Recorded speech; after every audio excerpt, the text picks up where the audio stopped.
আচ্ছা, আপনারা করতালিটা কেমন দিচ্ছেন বলতে পারবেন? শব্দ করে নয়, কিন্তু করতাল দিতে হবে, শব্দ নয়। হাত দুটো মানে পাঁচটা পাঁচটা 10টা গুলো সংযোগ করতে হয়। কেন? মহাপ্রভু বললেন হরিনাম যদি করো পাপ নাশ, আর করতাল যদি দাও রোগ নাশ।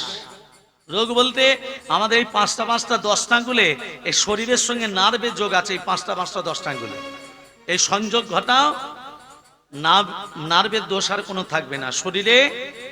আমরা এগুলো করতে পারি না, তো সেই জন্য নানান রোগ শরীরে আক্রান্ত হয়। আগেকার মানুষের সুগার ছিল, থাইরয়েড ছিল, মন পরিষ্কার নয়। তো এখন মানুষের পরিষ্কার মন নয়, কুটিল, সবসময় মনে পেঁয়াজ ঘুরুচ্ছে। হ্যাঁ, তাহলে তোমার রোগ সারবে কি করে? হ্যাঁ, খাচ্ছে। আগেকার মানুষ কত পরিশ্রম করতো মা। হ্যাঁ, ঢেঁকিতে ঢেঁকিতে পা দিয়ে চাল বার করতো। হ্যাঁ, কত কষ্ট করে জল, আমার অনেক দূর থেকে জল বয়ে নিয়ে আসতো। আর এখন পেঁয়াজ ঘুরুচ্ছে, জল বস্তা কাটছেন, চাল। হ্যাঁ, পরিশ্রম কমে গেছে, সুগার চলে এলো তোমার। এবার ডাক্তারের কাছে গেল, ডাক্তার বলছে তোমাকে একটু সকালবেলা হাঁটা চলা, একটু ভোরবেলা একটু হাঁটা চলা করতে হবে মা। এ ভোরবেলা হাঁটা চলা করতে হবে। এবার নে না, কত বেলা 8টা পর্যন্ত ঘুমবি, ঘুমো। হ্যাঁ, এবার ভোর 3টে থেকে উঠে হাঁটতে গিয়ে সেখানে আবার কি করছে, হাঁটবি না পরের কাছে ফুল চুরি করে নিয়ে চলে আস। তাহলে কি করে তোমার রোগ সারবে মা? কি করে রোগ সারবে বলো? তোমাকে হাঁটাচলা করতে বলেছে না, তুমি কি করলে? আচ্ছা, ভগবান তোমার কাছে কি চায়? চুরি করা ফুল চায়? ভেবে বলুন, চুরি করা ফুল নেবে? তাহলে কেন চুরি করে মানুষ বলতে পারবেন? স্বভাব, এগুলো স্বভাব, অভাব নয়, এগুলো স্বভাব। ভগবান বলেনি যে তুমি আমাকে ফুল দাও, ভগবান বলেনি তুমি আমাকে ফল দাও, গোটা গোটা ফল দাও। চেয়েছে ফল, চেয়েছে ফুল, চেয়েছে হ্যাঁ চাল, চেয়েছে 2 কিলো 1 কিলো করে চাল নিয়ে এসে পুজো দাও, ভগবান চেয়েছে। এগুলো তো ব্রাহ্মণে নিয়ে যাবে, ভগবান কি নেবে? ভগবান বলে যে ভক্ত আমার কাছে এসেছে তার ভেতরে শুদ্ধ প্রেমের ভক্তির অঙ্কুর জন্ম নিয়েছে কিনা, ভগবান এটা দেখে।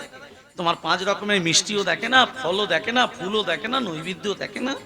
এবার মায়েরা বলুন, এই কথাগুলো কেন বলছি জানেন? এটা কলিযুগ, এগুলো শোনা দরকার লাগবে। এই যে আমরা পুজো দিতে যাই, খেয়ে যাই না না খেয়ে যাই? না খেয়ে যাই। কটা পর্যন্ত না খেয়ে থাকে? 11টা 12টা পর্যন্ত। আচ্ছা, এবার ভেবে বলুন, 11টা পর্যন্ত, বেলা 12টা, কেউ 1টা, কেউ 2টো, হ্যাঁ, এই যে উপোসটা করলেন, না খেয়ে থাকলেন, কষ্টটা পেল কে? আপনি পেলেন না আত্মাটা কষ্ট পেল? আত্মা। আত্মাটা কে মা?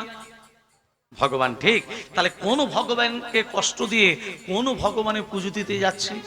ভেবে বলুন, কোন ভগবানকে কষ্ট দিয়ে কোন ভগবানের পুজো দিতে যাচ্ছে? খেয়ে যাও, কি খেয়ে? ফল কাটো, ফল কেটে তুলসী পত্র দিয়ে নম গোবিন্দায় নম বলে ফলটার উপরে ফেলে দাও, প্রসাদ হয়ে গেল। সেই প্রসাদটা সেবা করে ভগবানের পুজো দিতে যাও। ভগবান তোমার প্রতি তুষ্ট হবে, রুষ্ট হবে না। প্রেম সে বলো রাধে রাধে। ভক্তমন্ডলী মায়েরা, আজকে দেবকী বসুদেব তো কাঁদছে। তার নারদ এসে বলছে, এই যে প্রভু, একটু আগে আপনি মাকে কি বলছিলেন? আপনি কংসকে নিধন করতে যাবেন, আপনি তো 8ম গর্ভের সন্তান। 7ম গর্ভে দাদা বলরাম, তার আগে 6টা ছেলে যাবে, তারা এখনো নরকে আছে, ডুবছে উঠছে, ডুবছে উঠছে। তখন কি না, তখন নারায়ণ বলছে, ও নারদ, একটু তত্ত্বটা খুলে বলো না, আমার আগে 6টা ছেলে কারা যাবে? হিরণ্যকশিপুরের ভাতা, ততটা ধান দাও। 6টা ছেলের নাম কি? কেন কংস 6টা ছেলেকে মারলো? একটু একটু একটু মন দিয়ে শোনো। হিরণ্যকশিপুরের ভাতা, হিরণ্যাক্ষের পুত্র কালনেমি। ওই কালনেমি 6টা ছেলে ছিল। 6টা ছেলের নাম কি যাদের কংস মেরেছিল? 6টা ছেলের নাম হলো জয়ন্ত, কৃত্রিমন্ত্র, উদারিধি, সুসেন, ভদ্রসেন, ঋজু। 6টা ছেলের নাম কি বললাম? জয়ন্ত, কৃত্রিমন্ত্র, উদারিধি, সুসেন, ভদ্রসেন, ঋজু। এই 6টা ছেলে ব্রহ্মের আরাধনা করতে করতে অভিশাপ গ্রহণ করে। ব্রহ্মদেব বলল, তোরা নরকে যা। 6টা ছেলে বলল, প্রভু, আমরা যে নরকে যাব, আমরা উদ্ধার হবো কবে? বলে, তোরা সেদিন উদ্ধার হবি। কোন দিন? যেদিন তোদের পিতা নিজের হাতে তোদিদিকে আছড়ে আছড়ে মারবে। তাহলে এদের পিতার নাম কি? কালনেমি।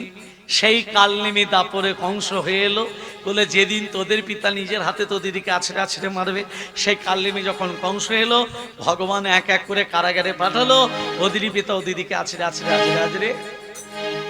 সপ্তম গর্ভে আসছে অনন্তদেব, বলো না আর পূর্ণমাসী যোগ মায়া দাঁড়েতে আসিয়া, পূর্ণমাসী যোগ মায়া দ্বারেতে আসিয়া, পূর্ণমাসী যোগ মায়া দাঁড়েতে আসিয়া, সপ্তম গর্ভে সন্তান মা হরণ করিয়া, গর্ভে সন্তান মা হরণ করিয়া, সপ্তম গর্ভে সন্তান মা হরণ করিয়া, সপ্তম গর্ভে সন্তান মা হরণ করিয়া, রোহিণীর গর্ভেতে আইল বলরাম হইয়া, রোহিণীর গর্ভেতে আইলো বলরাম হইয়া, আর রোহিণীর গর্ভেতে আইলো বলরাম হইয়া, প্রধানিত হইল কংস সন্তান না পাইয়া,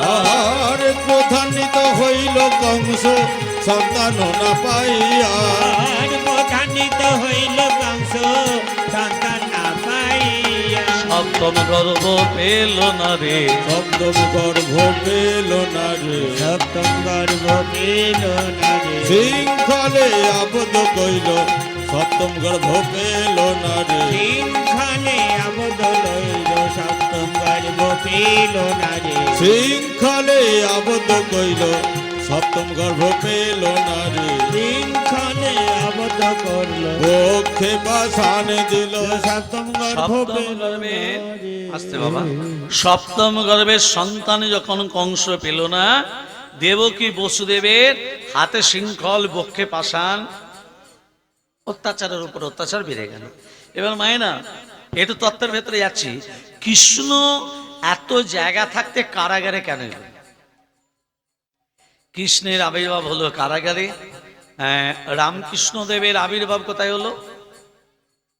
ঢেকিশালায়। রামকৃষ্ণ পরমহংস দেবের ঢেকিশালায় আবির্ভাব হলো না? হ্যাঁ, মহাপ্রভু গেল কোথায়? নিমতলায়, তাই তো? এইগুলো কেন হয়? এ তত্ত্ব মন দিয়ে শোনো।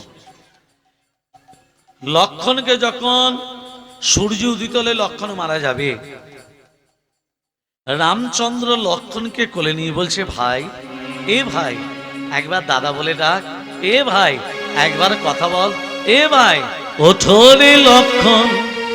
এ বলছে রামচন্দ্র, এই রামচন্দ্রের বাবার নাম কি? রামচন্দ্রের বাবার আদি নাম কি বলো? নেমি মহারাজ। রামচন্দ্রের বাবার আদি নাম নেমি মহারাজ, পরে দশরথ। সীতার বাবার নাম জনকটা পদবী, নামটা হলো শিরধ্বজ। সবাই বলে জনক রাজা, এগুলো এগুলো শিক্ষার আছে রে মা। জনকটা পদবী, পবিত্র মুখার্জি, মুখার্জিটা পদবী, নামটা যেমন পবিত্র, জনকটা পদবী, নামটা হলো শিরধ্বজ। কেমন? আরো বলি, কুন্তির বাবার নাম সুরসেন। সুরসেনের একটা ছেলে একটা মেয়ে। সুরসেনের ছেলে হলো বসুদেব, মেয়ে কুন্তি, আর বসুদেবের পুত্র কৃষ্ণ। ওই জন্য কৃষ্ণ কুন্তিকে পিসিমা বলে ডাকে। হ্যাঁ, কুন্তির আদি নাম হলো পৃথা। কুন্তির আদি নাম পৃথা। এ তত্ত্বগুলো জানতে হবে। মহাপ্রভুকে কি বলে ডাকতো? বিশ্বম্ভর। তা চলুন তত্ত্বের ভেতরে যাই। লক্ষণকে যখন শক্তিশালী বিদ্রোহ করা হলো, সূর্য উদিত হলে লক্ষণ মারা যাবে, তা রামচন্দ্র কোলে নিয়ে, রামচন্দ্র কাকে কোলে নিয়েছে? লক্ষণকে কোলে নিয়ে বলছে, ভাই সূর্য উদিত হলে মারা যাবি। মাতারা রেখেছে কোলে, বাকিটা পড়ে আছে ধুলায়।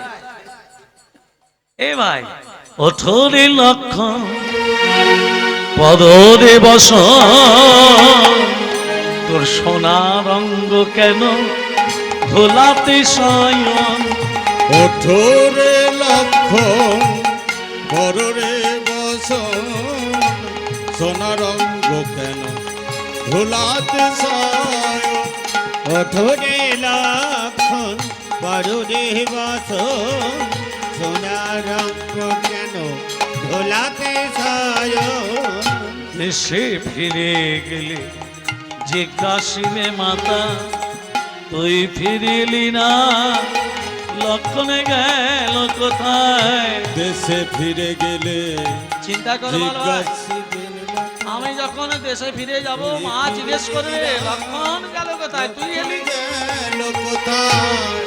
দেশে ফিরে গেলে জিজ্ঞাসিবে মাতা তুই ফিরে এলি রাম লক্ষণ গেল কোথায়। দেশে ফিরে গেলে জিজ্ঞাসিবে মাতা তুই ফিরে এলি রাম লক্ষণ গেল আমি কি বলে বলিব মায়ের সান্ত্বনা দিব। শুনে মা আমার জুড়াবে জীবন কি বলে বলিব মায়ের সান্ত্বনা দিব শুনে মহারা আমার জুড়াবে জীবন ওঠরে লক্ষণ পররে বসন সোনা রঙ্গ কেন ভোলাতে সায়ন ওঠরে লক্ষণ পররে বসন সোনার রঙ্গ কেন ভোলাতে রামচন্দ্র কাঁদছে, লক্ষণকে কোলে নিয়ে কাঁদছে, পাশে আছে সুসেন বৈদ্য। আহা, সুসেন বৈদ্য বলছে রাম বৈদ্য মশাই আমার ভাইকে কি বাঁচানো যাবে না? হ্যাঁ যাবে না কেন, কে বলেছে যাবে না? যেতে হবে গন্ধমাদন পর্বতে, 4টে ঔষধ আনতে হবে, বিশল্যকরণী, অস্থি সঞ্চারিণী, মেদ সঞ্জীবনী, রক্ত সঞ্চারিণী। কি কি নাম বললাম মায়েরা? 4টে ঔষধ লক্ষণকে খাওয়ানো হবে, বিশল্যকরণী, অস্থি সঞ্চারিণী, মেদ সঞ্জীবনী, রক্ত সঞ্চারিণী। কিন্তু বাবা যেতে আসতে 18 বৎসর সময় লাগবে। সূর্য উদিত হলে তোমার ভাই মরে যাবে।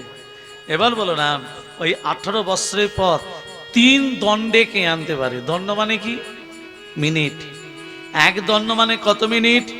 24 মিনিটে 1 দণ্ড। 3 দণ্ড মানে 3 24 সঙ্গে 72 মিনিট বাদ সূর্য উদিত হলে তোমার ভাই মারা যাবে।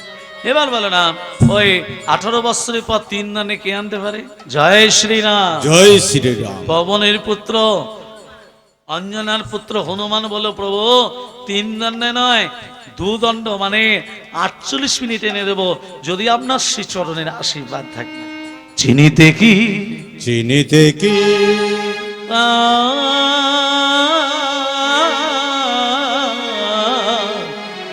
তুমি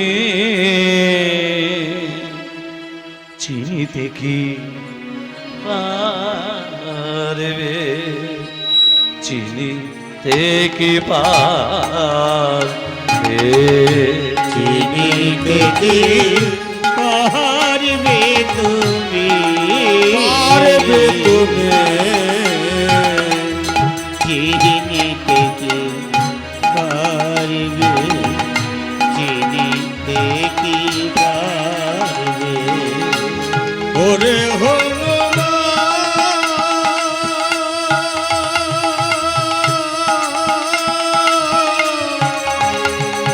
তুমি চিনিতে কি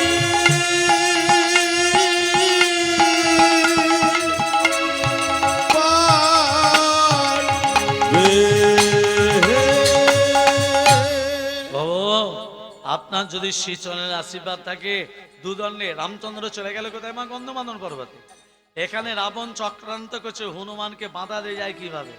মামা, রাবণের মামাকে কালনিমি যে তারপরে কংস হয়েছে, মামা এদিকে শোনো, বল ভাগ্নি, বলে মামা তোমাকে যেতে হবে গন্ধমাদন পর্বতে। হনুমান ঔষধ আনতে গেছে, আর তুমি গন্ধমাদন পর্বতে সাধু হবে, সাধু। সাধুর বেশ ধরে মুখে রাম রাম রাম রাম রাম রাম জপ করবে, আর তোমার মুখে রাম নাম শুনে হনুমান ঠিক তোমার কাছে যাবে। আর হনুমান যখন তোমার কাছে যাবে, হনুমানকে বলবে হনুমান কি করতে এসছো? হনুমান তখন বলবে লক্ষণকে বাঁচাবার জন্য ঔষধ নিতে এসছি। তখন বলবে হনুমান ঔষধ নিতে গেলে দেহটাকে পবিত্র করতে হবে, আর দেহ পবিত্র করতে গেলে ওই জলে স্নান করে আসতে হবে। মামা, যে জলে হনুমানকে স্নান করতে পাঠাবে সেই জলে একটা কুমিরিনী বসবাস করে। কি বাস করে?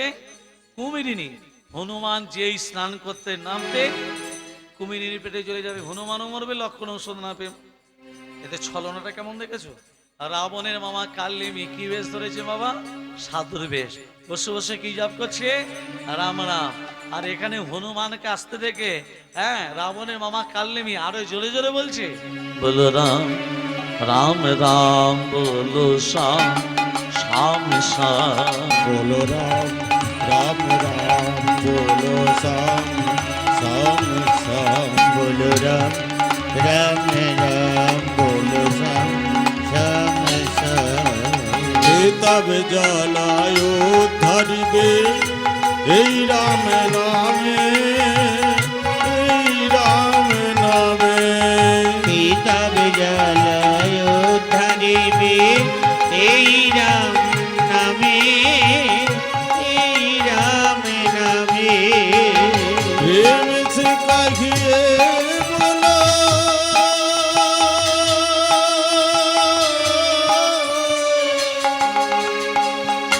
प्रेम से कहिए बोलो, प्रेम से कहिए बोलो, बोलो राम राम, बोलो राम राम राम, बोलो श्याम श्याम श्याम। बोलो राम राम राम, बोलो श्याम श्याम श्याम। बोलो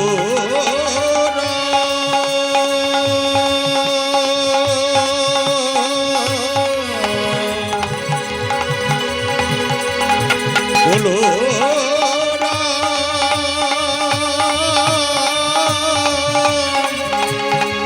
बोलो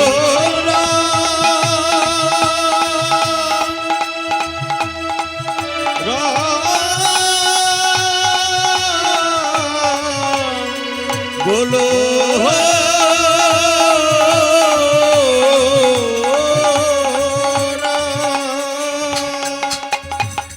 হলো হলো নাই নাই। সাধু এই যে মনিপা, হ্যাঁ কি নাম তোমার?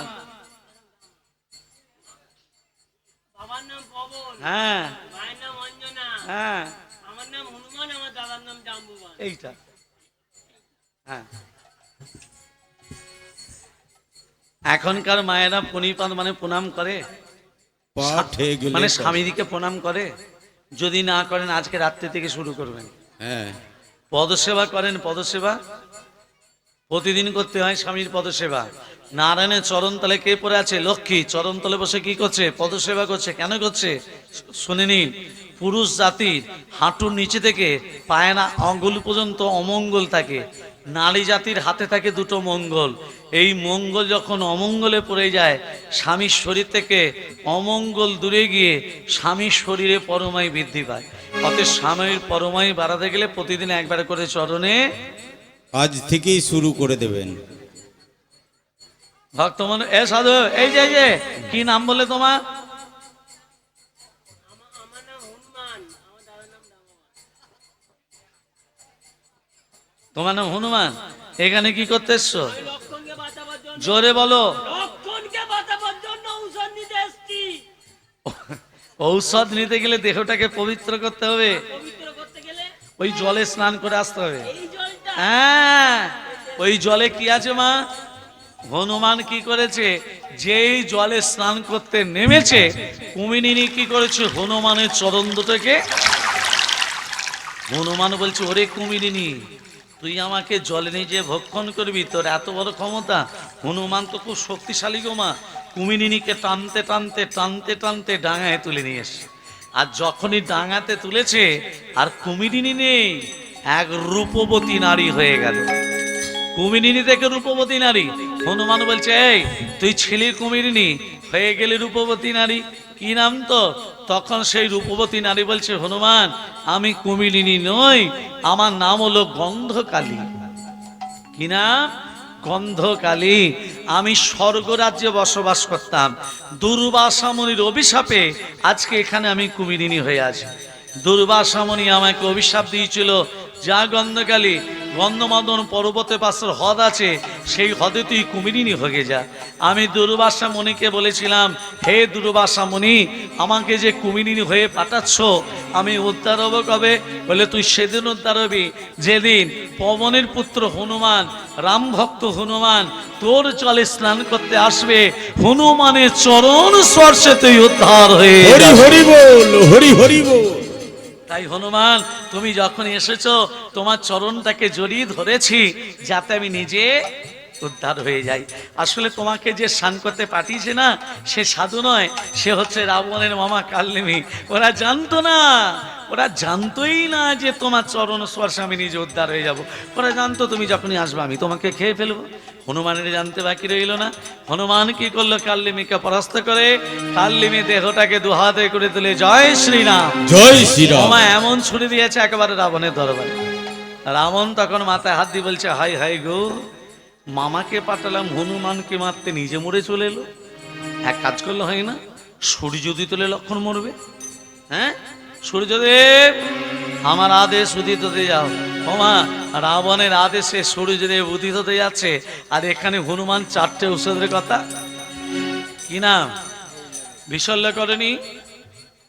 অস্থি সঞ্চারিণী, মেঘ সঞ্জীবনী, রক্ত সঞ্চারী। হনুমান তো ভুলে গেছে। তা বাঁ হাতে পর্বতটাকে ধারণ করে উড়তে উড়তে আসছে, আর সূর্যদেব একবারে সামনে সামনে। এই এই পর্বত হাতে করে নিয়ে কে যাচ্ছ তুমি? আমার সামনে এসে পদ রুদ্ধ করে দাঁড়ালে, তুমি কে? আমার নাম ভানু। ভানু মানে? সূর্যদেবের অপর নাম কি? ভানু। আর কোথায় যাচ্ছ? আর বলো না, আমি উদিত হলে কে কোথাকার লক্ষণ আছে মারা যাবে। হনুমান বলছে, ওরে বাবরে, এত কষ্ট করে পর্বত নিয়ে যাচ্ছে আর উনি উদিত হবেন? এ কি নাম বলে তোমার? ভানু গো। আরেকবার বলো। ভানু গো। আরেকবার বলো। আমার নাম তো বারবার জিজ্ঞাসা করছো, তোমার নামটা কি বলো তো? তোমার নাম ভানু? হ্যাঁ। আমার নাম কি জানো? কি বলো তো? হনু। হ্যাঁ হ্যাঁ গো, তোমার নাম ভানু, আমার নাম হনু। হনু ভানু, ভানু হনু, হনু ভানু, ভানু। নামের মিল যখন এসে একটু বন্ধুত্ব বাকি। যেই ভানু হুনুকে আলিঙ্গন দিতে গেছে, একেবারে ব্যাটাকে টিপে ধরেছে, তুই উদিত হলে লক্ষ্য মরবে, তোকে ছাড়বো না। বলো রাম রাম রাম রাম রাম রাম রাম রাম রাম রাম রাম রাম রাম রাম। বলো রাম রাম রাম রাম রাম রাম রাম রাম রাম রাম রাম রাম রাম। বলো রাম রাম রাম রাম রাম রাম রাম রাম রাম রাম রাম রাম রাম রাম। বলো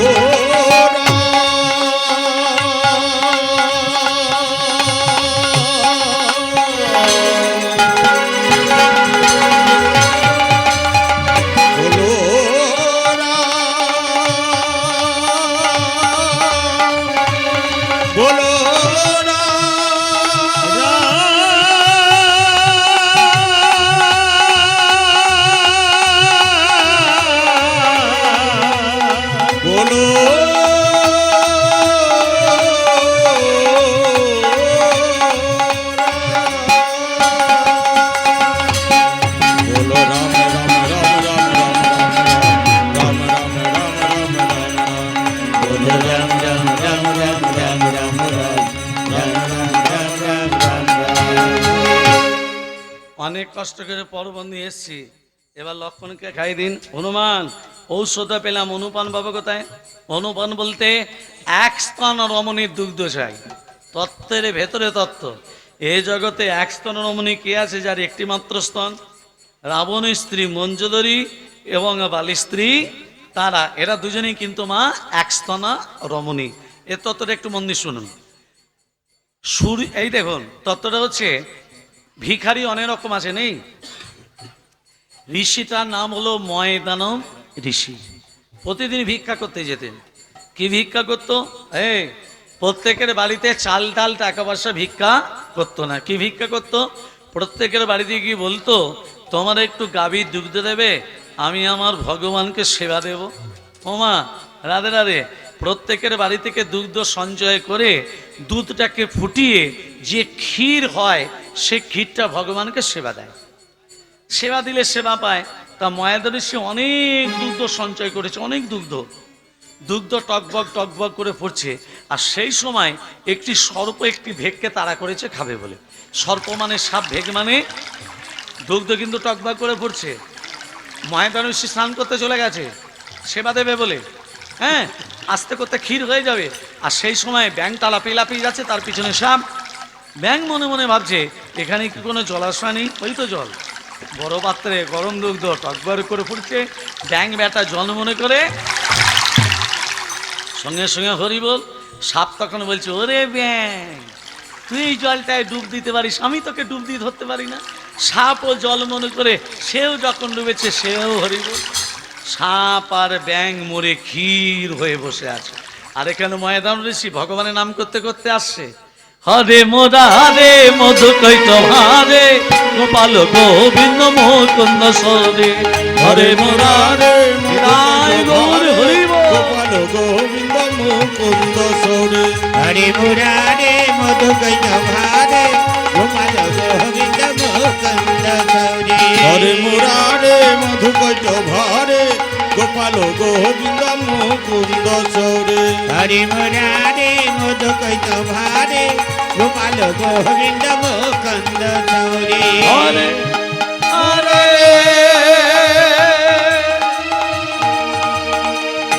হরে মুরারে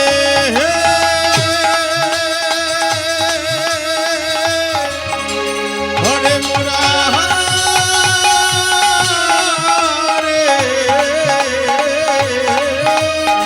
হরে মুরারে মধু কৈত ভারে গোপাল গোবিন্দ মুকুন্দ সৌরে। হরে মুরারে মধু কৈত ভারে